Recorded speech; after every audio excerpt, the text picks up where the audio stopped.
कैसे हो? अब पुराना भइली नथुनी नया बनवाला मोर बलमुआ हो निमन एगो झूलनी दिलाई दो। अच्छा फूटी गइले झुमका पुराना भइली नथुनी मोर बलमुआ हो निमन एगो झूलनी गढ़ाई दो।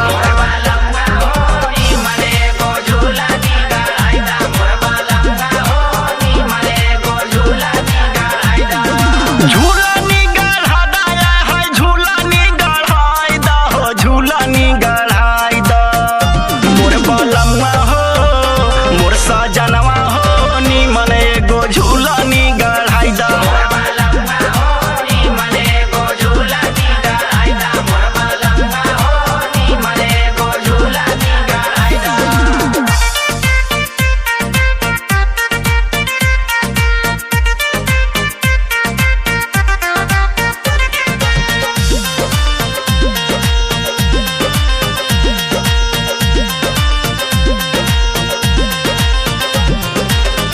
हरे नाही बाटे हरवा कैलू आ सुन लागे गरवा का भइले?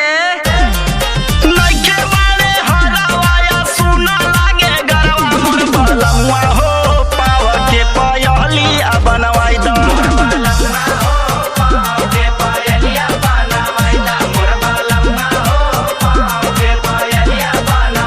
पायला बनवाई दया है पायला बनवाई दा पयलिया बनवाई दो मोर बलमुआ हो मोर सजनवा हो पाव के पयलिया बनवाई दो।